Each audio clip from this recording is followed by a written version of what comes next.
minsan sa buhay. Ang mga bagay-bagay, hindi pa laging umaayon. Parang sa biyahe, hindi natin lagi kakampi ang panahon. Grabe, ang lakas ng ulan sa labas. Ang lakas ng ulan. Grabe, I can't hear you kasi yung ulan. Pinig ba yung sasakyan? Wala. Branot. Oh, no. Pero ang masamang panahon, kapag kinombohan naman ng mga tropang pabugso-bugso rin kung magdesisyon.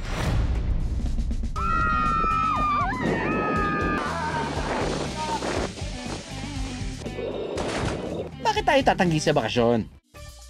Dingalan kasi you've got, diba? You've got the beach and you've got the mountain. Best of both worlds ka, di ba?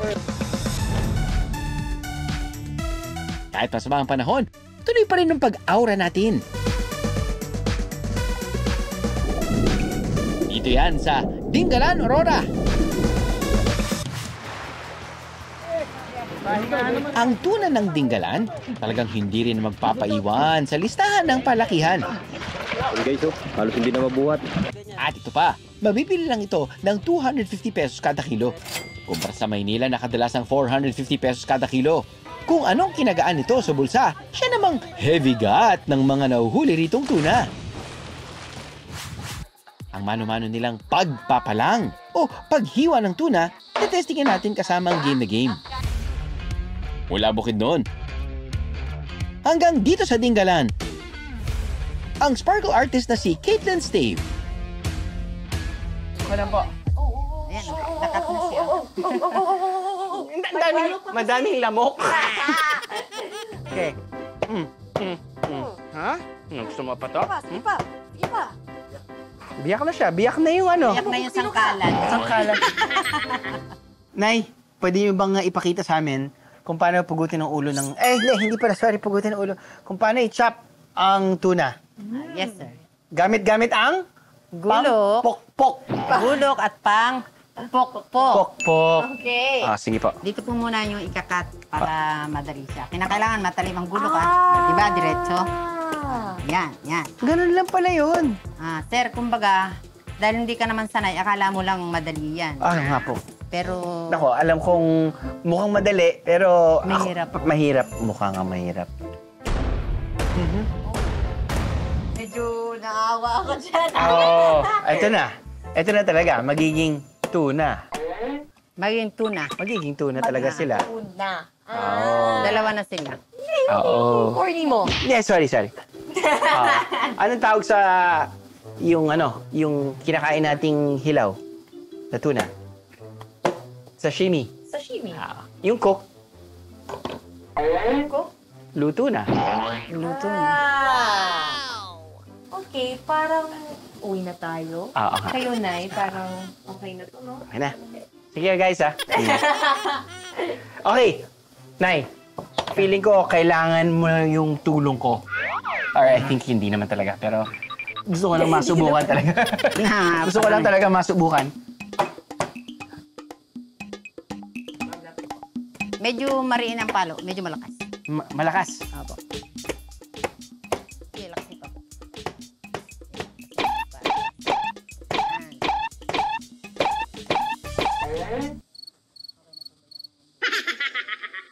Sige po, ayan niya. Palo uli, palo. Ayan. Ayun!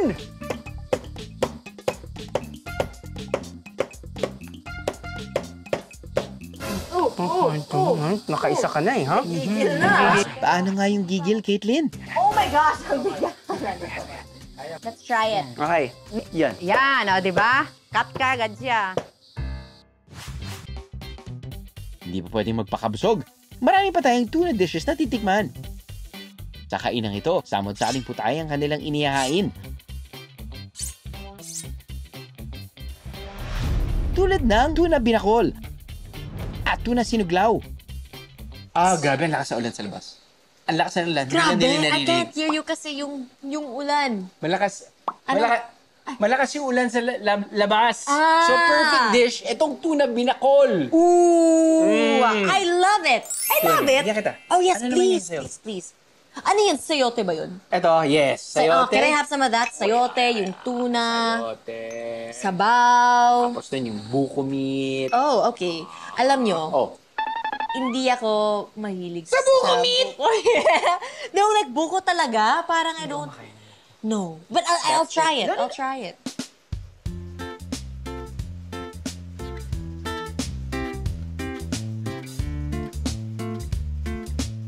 This is really good. Sarap, Hindi maka-let go sa binakol. Move on na tayo sa sinuglaw. Wow. Wow! That's so good. Sarap ng tuna. Wow, that hits the spot. That hits the spot. Ang sarap kasi ng may inihaw, tapos may kinilaw. Iba talaga yung mixture niya. Ayun, I'm so sorry. May tuna, may luto na. Dami mong tuna jokes ngayon, ha? Gusto ko nang ipalaman to, eh. May tinapay.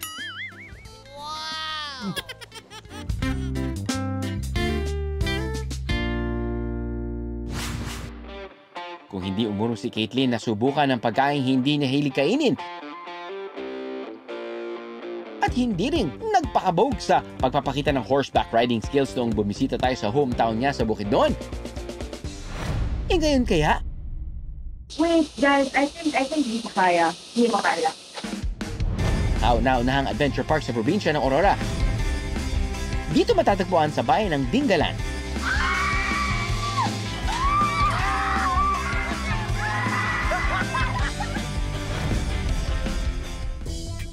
Ang susubok. Kaya mo na yan, Caitlyn. Okay na po, let's do it! Born ready. So, eto na guys! Mag-giant swing na tayo! Una niyang susubukan ng giant swing na may taas na 40 feet. Kapag nahulog, rekta sa bangin. Kayanin kaya ni Caitlyn? Oh, guys! I'm scared! Okay, ready! Welcome! Welcome to Dingalan Adventure Park!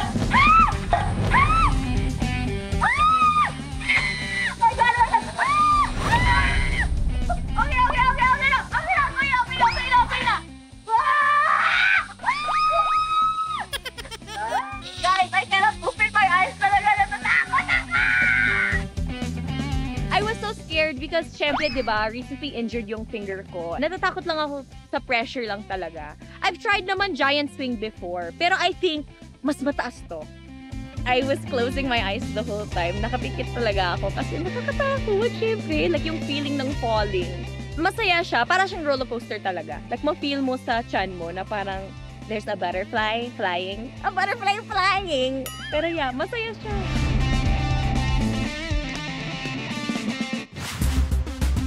Sunod naman nila ang susubukan ng zipline. At ang unang alay, ang bagong-bago at fresh na B&D researcher, si Dom. This is gonna be so fun. Excited na ako mag-zipline. Bakit ganyan yung mukha mo? Guys, ito si Dom. Excited na siya. At ito si Gates. Mayayabangan ako.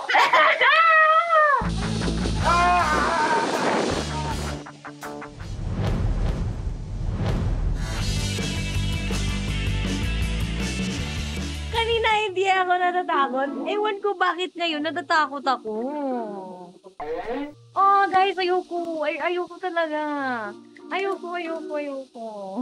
Saglit lang naman yun, ma'am. Nasa ano lang yun, ma'am. 35 seconds lang.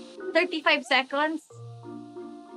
Guys, totoo. Medyo natatakot. Hindi ba pwede mag-horseback riding na lang tayo? Kaya ko naman, jumping pa tayo. Pero ito, guys. Dito lang yung hawak, ma'am. Pag malapit na kayo dumating doon, ma'am, lean back lang po kayo. Tulayo po ang mga dito kasi meron po tayo. Okay, ma'am? I'm really scared, guys. For the first time. I'm really scared. Ano, Caitlyn? Laban o bawi? Wait, guys, I think hindi ko kaya. Hindi mo kaya.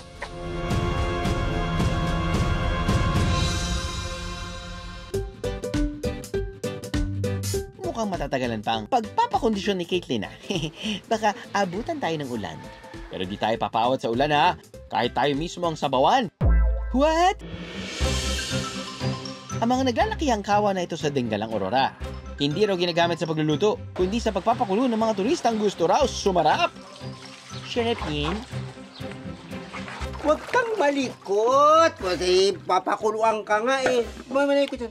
Akala ko may mga bulaklak kami ilalagay ko yun. Makunat ka na, 53 ka na. Parang paasim na ako! Huwag mo na ako paasimin ka! Tawa ba at nagklingi baka mo? Ayaw mawalay kahit sa paliligo? Yan ang tip ng mag-asawang na bumiyahe pa all the way from Pasig. Dito nila napiling ipagdiwang kanilang 41st wedding anniversary. Para sa edad namin ganitong senior citizen na, ang gusto namin, mag-ano na lang kami, banding mag-asawa at mag-happy-happy at mag-relax lang. Nag-come up po kasi kami sa concept na maramihan ang kawabat. Habang nakasalang sila, andun po yung relaxation and andun po yung banding ng barkada, ma'am. Ang kilala nating jeepney, sa kalsada o maarangkada. Pero bakit naman dito sa Dingalan, Aurora? Ang hari ng kalsada, sa batuhan pumapasada? Tora na't sumakay sa Tora-Tora. Ang una nating ruta sa Barangay Ibona, kung saan masarap magtampisaw sa Lipit River. Talaga namang para po kayo sa sunod nating daraanan. Ang bukal ng barangay Umiray na sobrang malinaw, umaraw man o umulan. At sa sobrang linis, ang tubig dito pwede raw inumin. Sakto, pwedeng matik na panulak kapag picnic. At ang kadalasang baon ng mga taga rito, saging na saba na marami raw dito sa Dingalan. Alam niyo, minsan, simple lang naman yung kailangan natin. Nilagang saba. Kung mahilig kayo sa medyo maalat at dip niyo sa bagoong. Ito yung usually simpleng buhay ng mga taga-Aurora daw. Ako, hindi mahilig sa bagoong, pero sa saba, mahilig ako. Oh! It's unfair kapag sabihin kong hindi ko gusto yung bagoong. Kailangan manggaling sa isang tao kumakain talaga ng bagoong. Sino kaya? Ano yan, sir? Kay, bagoong. Saba? Ay, Bagoong. Dijaya. may imas na to, may imas. Yun.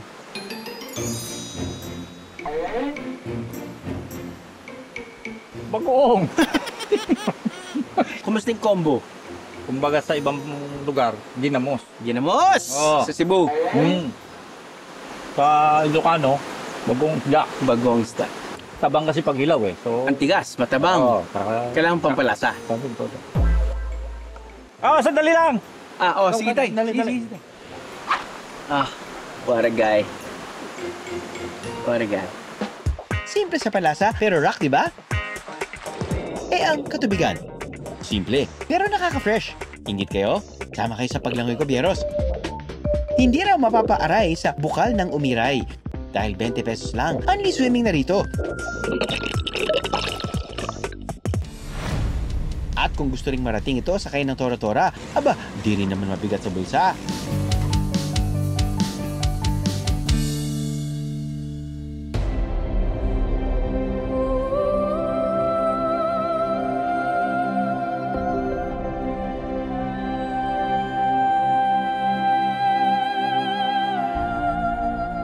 Bonding kanyo.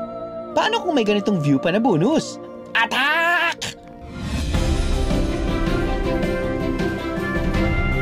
Lalo pa't masisilayan ito ng libre. You heard it right, walang entrance fee dito. Kilala ang bayan ng Dingalan sa 360-degree view ng kabundukan at Pacific Ocean. Kung sa iba, kailangan pang tumawid ng dagat at umakyat ng bundok para masilayan ang ganitong view. Dito sa Dingalan, tricycle lang sapat na.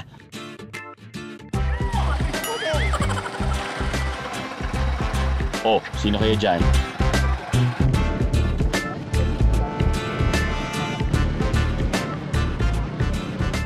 Biyaheng tipid lang pero ma-fall sa ganda ng Dingalan. Tricycle tours lang palang kasagutan. At ang driver/tour guide natin sa tricycle tours, ang perfect example ng TDH. Tall, dark, and handsome ng Dingalan, Kuya Jeffrey. Hey Jeff, salamat sa sakay.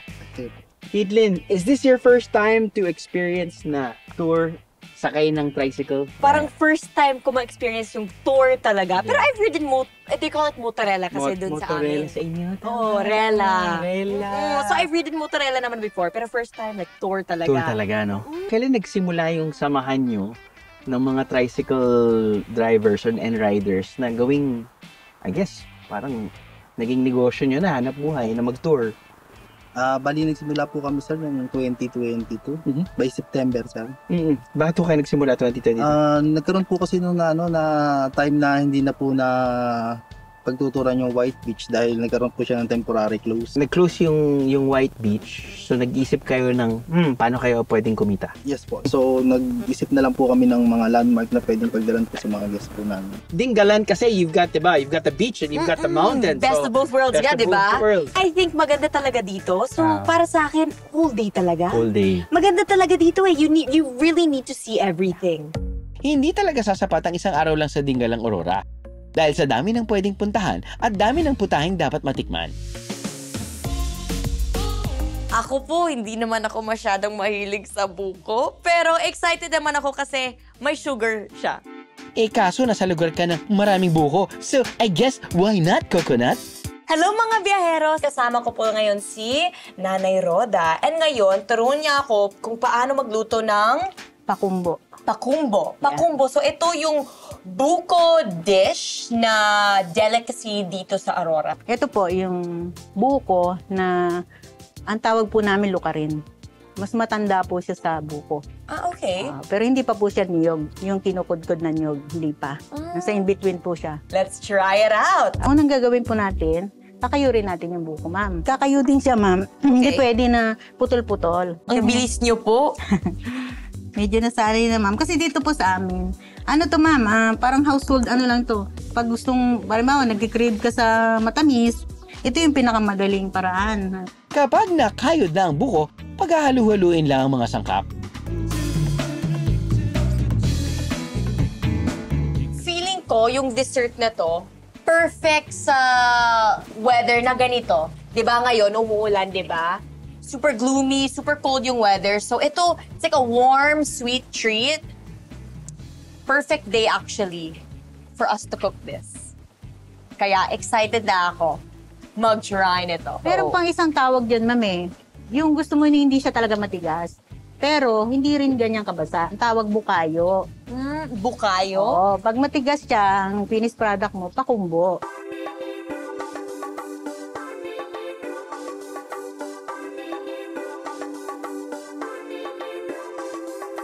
It's very interesting yung flavor ngayon. Hindi siya super sweet. Lasang macarons. Parang, kasi coconut talaga yun, di ba? So that's what it tastes like kapag matigas na siya. Actually, I think I like this more than macarons. Kasi yung macarons, it's like a cake. Parang siyang bread, di ba? Pero ito, it's really just like the straight flavor. Kung nalampasan ni Caitlyn ang pagkain ng buko, sa zipline, kaya rin pa ba niya?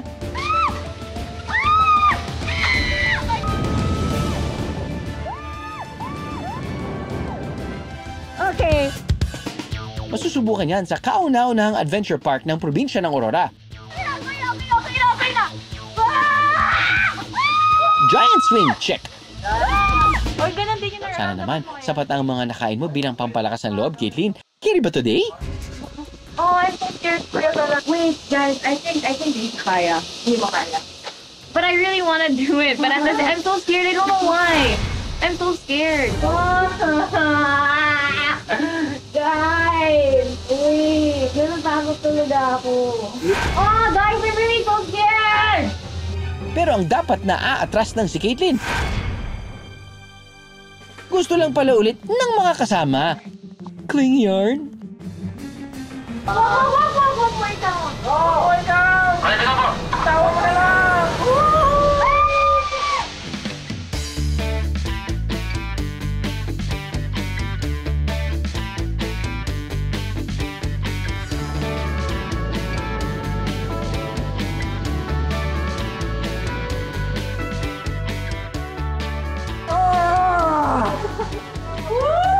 Oh my God. Oh my God. No, di mo alam. Kaya Dom, I couldn't do it by myself. I was so scared. Kaya nagsabay siya sa akin. It's not that bad pala, no? No, yeah, ang saya, guys. Actually, sa totoo, I'll be super honest. Hindi naman ako, I'm not really the type to be so scared. Pero, syempre, after like breaking a bone, nakakatakot talaga. Medyo may trauma talaga. Pero, saya nito. Actually, mas nakakatakot talaga yung giant swing. Ewan ko bakit parang mas natatakot ako dito. Pero masaya siya. Mataling! Pira-pira. Sa bawat biyahe, dapat subok lang ng subok. Kasi nga, you will never know if you will never try, tama? Kaya ang import nating si Caitlin,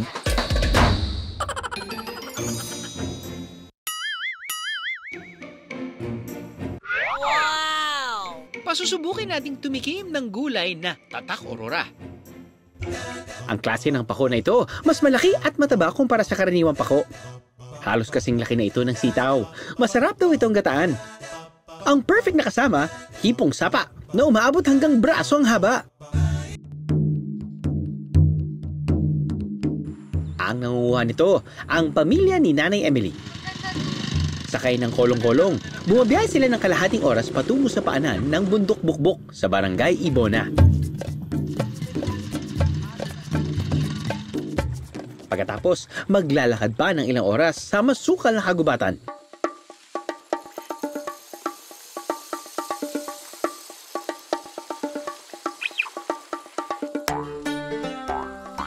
Ito ang nilalakbay nila kapalit ng 15 pesos na kada tali ng pako.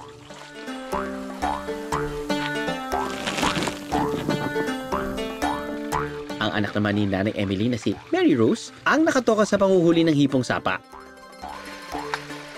Ang huli po namin na maliliit, nilalagay namin sa may fish pond, dito na po namin pinalalaki. Kailangan sailin ang tubig sa fish pond para mahuli ang mga ipon.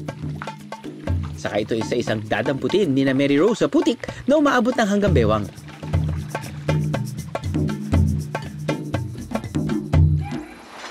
Ang nakatoka naman sa pagluluto, ang panganay na si Melanie.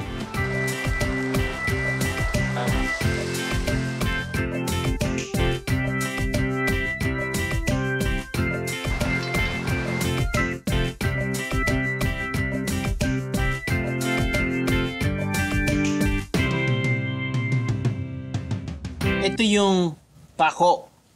Pako. Actually, mabilis dapat no? Pako. Pako. Oh, pako. Pako. Ito, pako. Okay, I'm scared to try it. But you've tried pako before, di ba? Hindi ko pa natikman itong variant na pako na to. So, Variant? oo.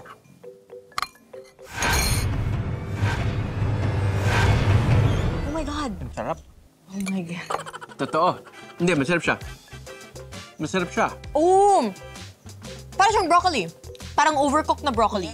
Tama. Yeah. Actually, soft tama ka na doon. broccoli. Yung overcooked ng stock ng broccoli. Mm-mm. Yan yun. Ito naman, hipong sapa. Hipong sapa. Oh my gosh. Good? Sarap. Yeah? Yung ano? Yung ulo? Yeah. Ayos. Very good? Mm-mm. Okay. Talaga naman perfect example ng labor of love ang ginataang pako at hipong sapa ng pamilya ni Nanay Emily. Sa bawat kagat, matitikman ang pagmamahal na hindi matutumbasan.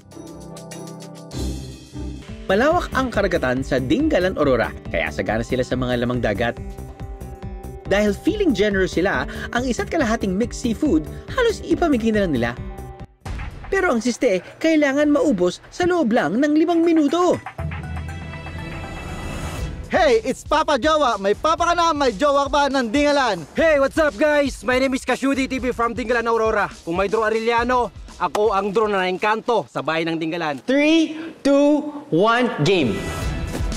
Inuna ang squid, Papa Jowa, Kashodi din ay, hipon yung tinira. Hindi na yata binalatan yung hipon. Ayun, binalatan. Hindi kinain yung balat. Ayun, kumain na ng kanin si Kashodi dahil naisip niya na kailangan may panulak sa seafood. Oh my God, sobra akong naiinggit dahil alam ko talaga kapag kumakain tayo ng kung ano man dito sa Dingalan, sobrang fresh yung seafood. Ano po bang mas masarap? Yung pusit, yung hipon, yung alimango? Lahat? Lahat, boss. Lahat. Ayun, ako may scallops pa. Sarap. Gutom na ako. Pwede ba ako sumali?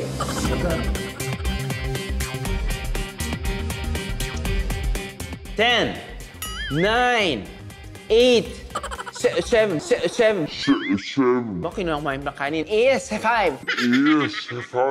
4, 3, 2, 1. Hands up.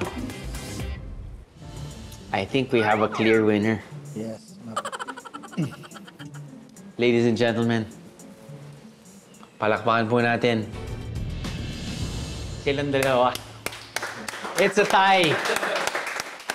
At dahil dyan, kain na tayo. Yes. Ang Seafood on the Boat Challenge ay ginaganap namin tuwing aming anniversary. Ngayon, kung maubos po natin, ito po ay libre na. Sa mga mahihina naman pong kumain, marami naman po tayong pagpipilian ng mga seafood, fresh seafoods, na pwede po nating ipaluto. Walang lakas ng ulan o sama ng panahon ang makapipigil sa ating ma-enjoy. Okay na! Sa lugar na hindi man palaging maaraw, pero hindi nagkulang sa pagbibigay ng saya at sorpresa araw-araw. Kasama ng mga lokal at mga tropa, tuloy-tuloy lang ang aura sa Dingalang Aurora.